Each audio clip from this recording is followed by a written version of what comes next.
ដូងមួយនេះឈឺដូចគេកាប់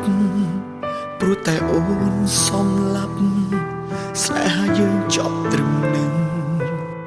ទើបស្គាល់គេសស្អប់បងដល់ម្លឹងអូនដូចមនុស្សស្រវឹងនិយាយលែងដឹងអី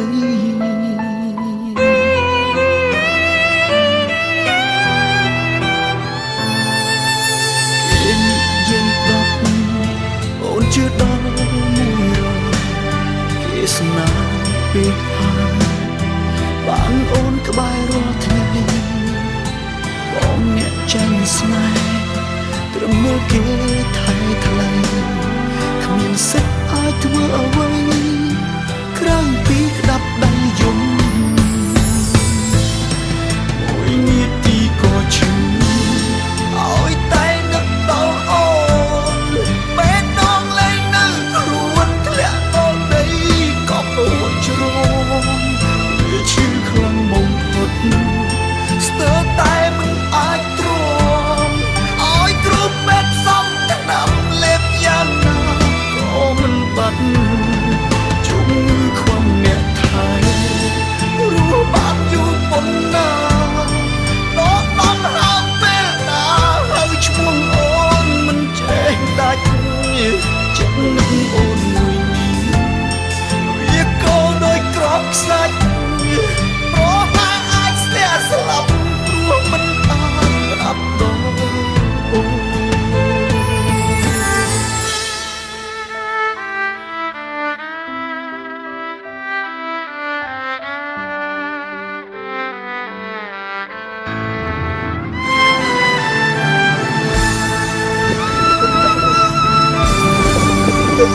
ต้องចិត្តមានយ៉ាងនេះ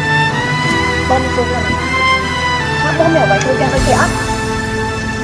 ខ្ញុំជាមិនឆាប់ទៅដូងមួយឈឺដូចគេកាប់ព្រោះតែអូនសំឡាប់ស្នេហាយើងចប់ត្រឹមនឹងទើបស្គាល់គេសស្អប់បងដល់ម្លឹងអូនដូចមនុស្សស្រវឹងនិយាយលែងដឹងអី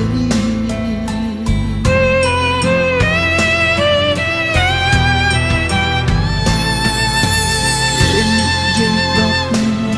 អូនជឿដល់មួយរយគេស្នាពេកហើយ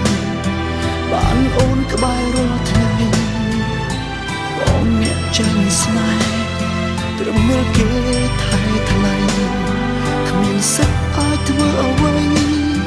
ក្រៅពីក្តាប់ដៃយំមួយនាទីក៏ឈឺឲ្យតែនឹកដល់អូនពេលដងលែងនៅខ្លួនធ្លាក់ដល់ដីក៏ពួនជ្រងវាឈឺខ្លាំងបំផុតស្ទើរតែមិនអាចទ្រាំឲ្យគ្រូពេទ្យសំថ្នាំលេបយ៉ាងណាក៏មិនបាត់ជុំខ្វះអ្នកថែរស់បានយូរប៉ុណ្ណាដល់ដំហើមពេលណាហើយឈ្មោះអូនមិនចេះដាច់ចិត្តនឹកអូនមួយនេះវាក៏ដូចក្របខ្សាច់ប្រហែលអាចស្ទះស្លាប់ព្រោះមិនអាចប្រាប់ដល់អូនមួយនាទីក៏ឈឺឲ្យតែនឹកដល់អូនបេះដូងលែងនឹងខ្លួនធ្លាក់ដល់ដីក៏ភក់ជ្រងបងព្រីពាក្យសន្យាមែនទេខ្លាំងបំផុតស្ទើរតែបងជាមនុស្សច្បាស់នេះទ្រាំឲ្យគ្រូកុំទៅចាំបានអត់លេបយ៉ាងណាក៏មិនបាត់ជុំខ្វះអ្នកថែបងអ្នកព្រោះបានយូរប៉ុណ្ណាដល់ដំហើមពេលណាហើយឈ្មោះអូនមិនចេះដាច់ចិត្តនឹកអូនមួយនេះវាក៏ដូចក្របខ្សាច់